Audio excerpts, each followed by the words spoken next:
YouTube, what's going on? It's Addy back with my first build guide for the season of Sandlord, season 8 in Torchlight Infinite. And today I've got a banger for you. Corrosive Throw Erika 1. Do you like fast? Do you like damage? Do you like cat girls? Well, if you like all of those things, have I got a build for you. This thing has been a blast. It started off as a bit of a slow burn. I wasn't really quite sure if we were going to go with this one, but man, did it take off real fast. Currently 600 billion damage on the dummy, with a pretty scuffed gear, if I do say so myself. So let me go ahead and dive into the character. We'll break it down, get it all sorted out. I've got early progression and I've got like progression paths for you, so we'll get all of that handed to you. If you like this content and want to see more, go ahead and sub to the YouTube channel. And if you're really rocking with the video, throw a like on it and throw a comment on it. Let me know if there's anything that you want to know about the build in specifics, and you can also hit me up in the Discord link in the bottom. To those of you that has already subbed to the channel, I appreciate you. We are zooming toward our goal of 2,000 subs. We're almost at 1,300. Thank you, thank you, thank you. Now let's get into this build guide, y'all. Alrighty, so the setup that we're currently using is going to be Corrosive Throw. We are using 2 canvas supports on here. We're using Corrosive Throw Augmentation, and we're using Corrosive Throw Swift Strike. We could also use an activation medium if that is more your playstyle. You could use a still attack on this build. I don't like the feel of still attack, which is why I'm not currently using it. We have 3 things on activation mediums right now. We have our curse, we have aim, because we're not running anywhere. We're just dashing with our spiral strike. And then we have shadow shot, which turns into an empower ability with this support. The T0 versions of this support are highly expensive. The T2 versions of this support are single digit FEs. So pick one of those up. It adds a ton of damage to the build. Currently we don't even have I haven't even gotten the good auras for the build yet, right? We've got regular precise projectiles and regular erosion enhancement. Candle, single mod, we've got fizz damage here, and then we've got blessings here. We have single mod candles, nothing crazy. Our gear, we have a blind vision with a single corrosion, less than 50 FEs. I corroded this myself, but if you buy this uncorroded,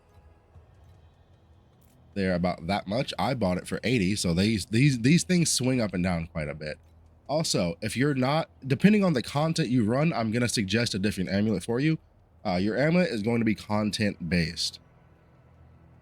We've just got a T1 belt that I crafted. It has joined forces on it. You can slap that on your belt for about 1 to 200 FEs. And then we have an energy shield belt, because originally I was going to be an energy shield build. We are no longer energy shield, so I do need to recraft this belt. T1 ring, nothing crazy in any of these slots. We have a corroded farewell desire. It only has 1 corrosion. I should be getting a double corroded one, but a double corroded one is fairly expensive. This corroded is not expensive at all, though. My main weapon is 20, 30 FEs. This is what I really want, but that's, we're working on it. We're working on it. I have a blight that is not corroded with anything good, so this is just a basic blight chest. I did double corrode my own gloves. However, you don't need double corroded gloves. Get your basic gloves. They'll be fine. I promise you. They're fine. Actually, this is going to be one of the first things I advise that your character upgrades into. It is a massive boost to your damage on the low level character. We have priceless boots, as you see. We have priceless boots, but we only have 1 ultimate affix on here, and it's not even a requirement. You don't even have to have the additional max life. I just wanted that. Other than this, we have no ultimate affix on here, so crafting out your boots is a very cheap thing to do comparatively to other slots. The weapon is crafted, however, and it's not fully crafted. I need to double check if this is the correct mod or not, but takes money to do that. I'm out of money right now, so it is what it is. But this is our offhand. Before this offhand, you're going to be using double farewell desire, and I will teach you how to deal with the downside, because there is a downside on that weapon, of course, being minus 1% of your life and mana when you just defeat an enemy in a map. And with 2 of those, it gets rough. We have a way to solve that, don't worry. Now, for your snapshots, this is what the build looks like right here on the budget setup. We've got a blind vision, we've got void embankment, we've got hand of malice and a howling wind. We have a joined force belt we have a T2 joined force belt that we just threw on there. Fallen night guards, it's T2 items really. We've got some farewell desires. We've only got really, really basic slates in this setup, really basic slates in this setup. And then we had level 1 hero traits as well. And this is what we had. We had no candles, level 1 supports. This was good enough to farm out T7s. If you farm out T7s for about an hour or two, you can afford your first big upgrade. Once you take the snapshot build that I have for the budget setup and you get your Stray Birds return, that will probably be enough damage just to push you immediately into T8s. And then the progression just goes from there. It's a very, I spent a lot of time on stream just going over and like iterating to test and see what item progression would be the best path for you. So we've got that figured out. Yeah, so it's pretty good. Let's go over the item progression if you're going from the low level build. Alrighty, so on your low level build, once you've got the basic setup on your character, and the budget version of the character was like 200 FEs, your progression on your build is going to be the following. When you have your build fully set up for T7s, first thing you want to save money for is going to be your Stray Birds return. These gloves are huge. If you get them uncorroded, they are 100 FEs. You can farm that out and literally and easily in an hour in tier 7s, no problem. If you need a T7 strategy, I've got one on the channel, and I've got another one that I was running last night as well. The one I ran last night was making like 350-ish an hour if you're fast. T7s are all about speed. After that, you want to go into your Joined Forces belt. Again, you can craft this at your Sky Island and just get that onto your belt. I would suggest, if you can, buying a T1 belt and just putting it on that. That way you're not wasting Joined Forces on a T2 belt, but whatever you can afford to do, that's what you do. Next is going to be your amulet. If you are playing things that have you stationary a lot, so if you're doing a lot of canvas, for instance, if you're doing a lot of bossing, for instance, if you're doing a lot of things where you're just like not really moving a whole lot, or you can afford to like take time and stand still, your amulet is going to be Heart of the Storm, no questions asked. If you're doing more generalized mapping and you're constantly on the move, you're gonna go for a triple dexterity false god skin. Dexterity false god skins are very expensive compared to the other ones. Look at that. That is a triple dexterity roll false god skin for not even 100 FEs. They are extremely inexpensive. So just go for that. So again, False Gods or Heart of the Storm based on the content that you are primarily doing. And of course, if you really want to, you can swap these in and out as necessary. Your next piece of progression on top of your amulet is going to be your Blight chest. Blight chest has been going up and down pretty heavily. It's currently sitting at about the 160 mark. And I've seen these go all the way down to 100 and all the way up to 200 within the span of 24 hours. So just keep an eye on that. Buy it when you see it low. Also, your hero memories. Do not neglect your hero memories. I have 3 stat memories because one of my stats on each of my memories is kind of garbage because I bought like cheap stuff. Okay, this one's not too bad. No, yep, there we go. So 2 of my memories are 3 mods and not 4 mods. Also, I don't have red memories or hero trait stuff or any of that. These doubled my damage. Do not neglect your hero memories. On these, we just went for critical strike damage, critical strike chance, or projectile speed on every slot, with dexterity main stat here, life on the second one, and because we're not running, we're spiral striking, we go for attack speed and not movement speed. Hero traits right now are going to be Have Fun in the first slot, Cat's Vision in the second slot, and Cat Punches in the third slot. We don't have the movement speed to support Cat Dive. We're not scaling movement speed. It's just not going to be a Cat Dive setup. On the actual talents, we're currently using God of War, we're using Ronin, and we're using Marksman. If you're early game and have the Gale amulet on, swap Gale for Mind Flow, but then swap it back once you take that off. God of War, you're going to be using Brutality, and you're going to be using Endless Fervor. For Ronin, we're going to be using Defensiveness, and then we're going to be using Trade-Off. And lastly, we have Gale or Mind Flow, whichever state of the build you're in. And then your last one is going to be 3 birds with 1 stone. For our slate setup, the slate setup is kind of a meme, but also kind of very, very effective. We're using We have 4 slates. Each slate currently has the rare legendary mod here, which is 10% projectile speed and increasing damage based on distance. And then we just have all purple mods. We rolled the purple mods looking for specifically crit rating, crit damage, and prod speed. That's it.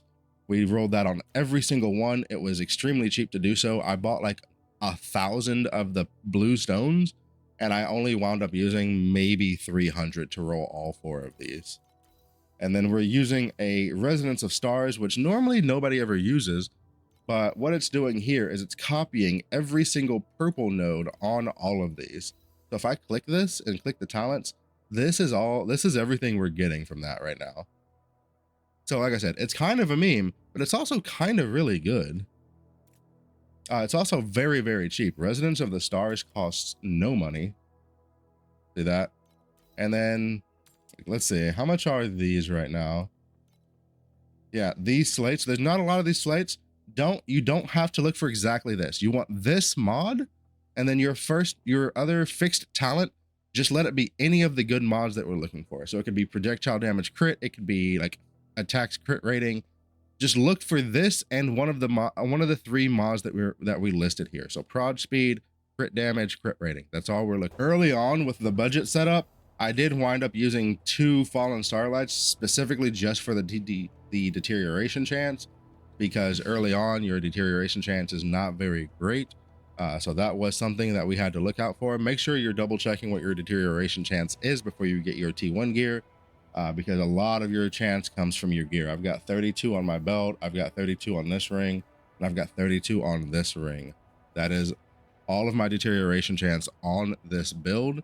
So just be aware of that. That is going to be something that if you're not paying attention to, it will catch you off guard. For your packed spirits, you could use a couple of different options here. Red Umbrella is nice for paralysis. The Traveling Lizard Violet is actually a really, really solid purple pet for this build. If you have Stepsister, she What are you doing, step bro? Can also be a decent option for this because we are getting blessing stacks from our candle mod. So she is able to trigger and give us repentance stacks. If you don't have any of those, some other options. I mean, I guess you could use Lion just because he's got prod speed and stuff on there, but it's not ideal. One of the better pets that you could actually use, I don't own myself, and that's going to be this one right here, Flower Whisperer. This one is insane for this build. It's got your prod damage, it's got your prod speed and your crit rating, but then it's got this incredible node giving you 16% additional prod crit damage against distant enemies and crit rating against distant enemies. If you don't know what distant means, distant is, you see this red circle right here?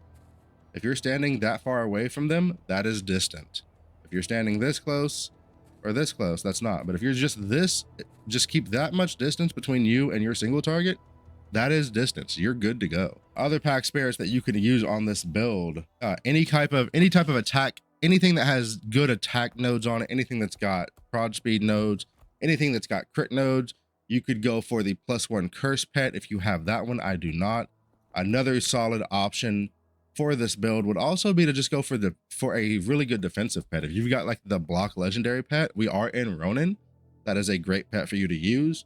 And then on your packed tree, this is going to be really important. Number 1, how do you counteract Farewell Desire? You're going to be using 2 Restore Life on Defeat medium destinies right here.